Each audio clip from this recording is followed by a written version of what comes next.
Meron tayong yung gagawin na Nissan Sentra 2010. Ang complaint yung check engine light nag-on. So verify natin yung complaint ng customer. Ito, service engine soon. Dapat siya pag in-start mo yung makina, mawawala na yan.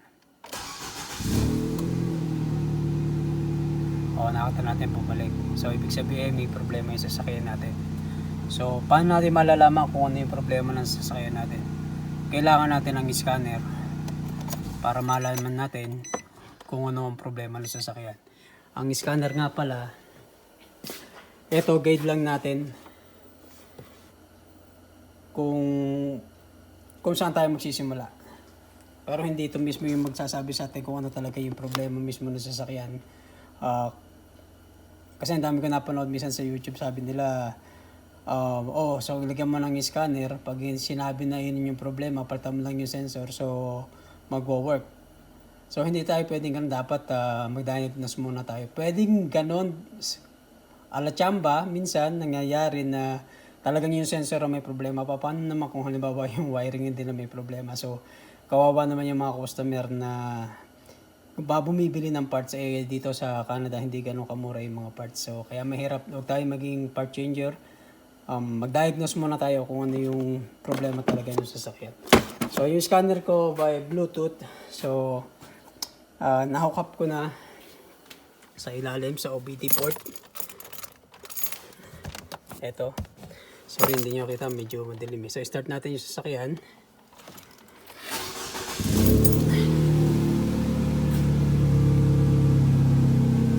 Punta tayo sa data sa freeze frame.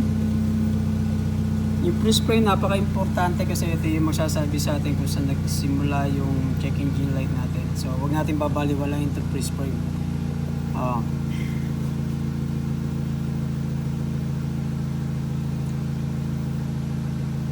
Okay, ito yung code natin na P0171.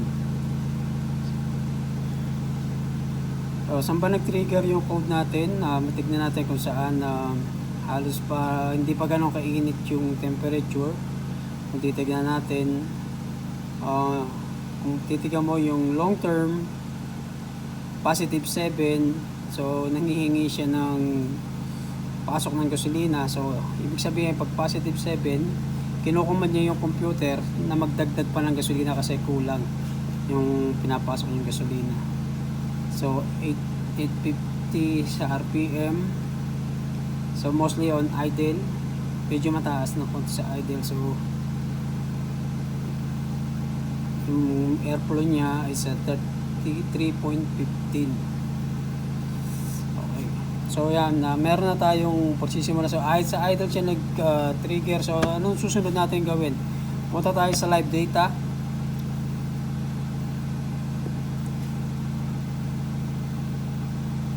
Importante pag mag-check kayo ng fuel ratio, dapat nasa closed loop na. Susunod yung i-select short term, then long term.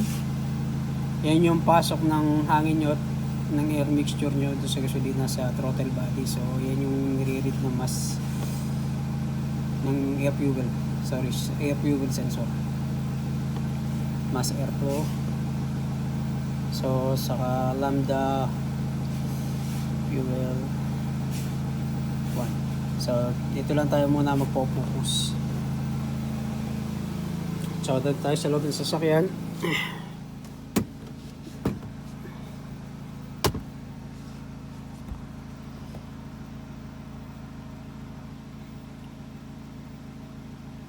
Mostly idle dapat sa,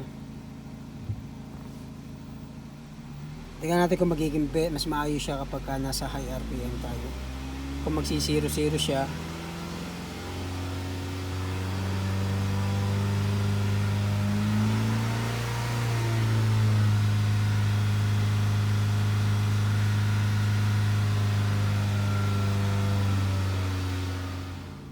so ito yung live data natin. Kung titignan natin yung long term fuel trim natin is +9. So kagaya siya nakita natin sa data freeze frame. So nangihingi pa yung sensor natin ng more pasok ng gasolina, ibig sabihin ng positive. So kailangan na mag-add pa na mas maraming gasolina. Mas nadetect niya na kulang yung gasolina na pumapasok doon sa makina. Kung titignan din natin yung mass airflow, makina nito 2.0 eh. So yun yung displacement natin. Para sa akin medyo mataas.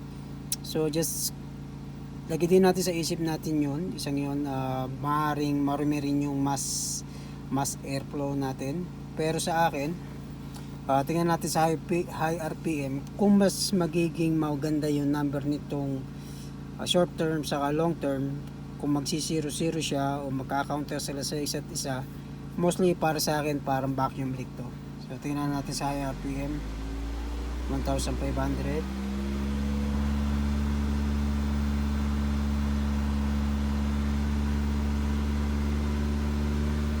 2,000, 2,500,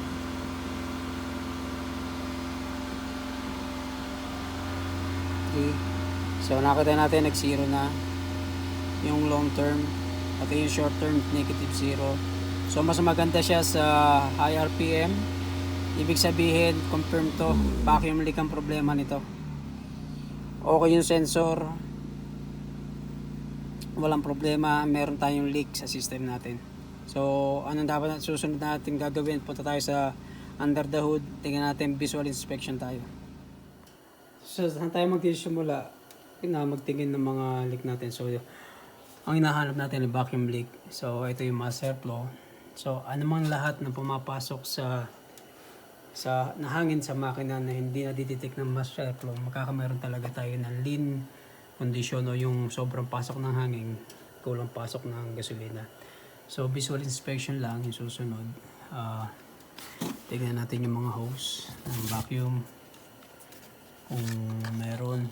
Mostly dito sa air filter baka nakaangat. So tingnan natin mga hose. Yun, nakita natin kaagad yung intake hose niya sira na. So nakita natin ito yung problema. So tingnan natin kung meron tayong makukuhang parts niyan. Ang laki nito, yung butas, halos back na yung intake hose natin. So importante talaga na gumamit tayo ng live data, kasi kung manghuhula lang tayo kung ano yung problema ng sasakyan, so gagastos lang tayo sa pagpapalit ng mga parts natin. Kung sa iba, ang gagawin nila, yung mass airflow sira, babalitan ka agad nila kasi kung yun yung sasabihin ng scanner mo. So hindi dapat tayo bumabase sa sinasabi ka agad ng scanner.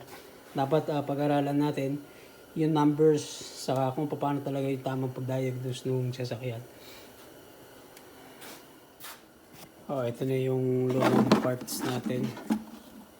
So halos maputol na yung take hose sa sobrang laki. Na-order na rin natin yung bago.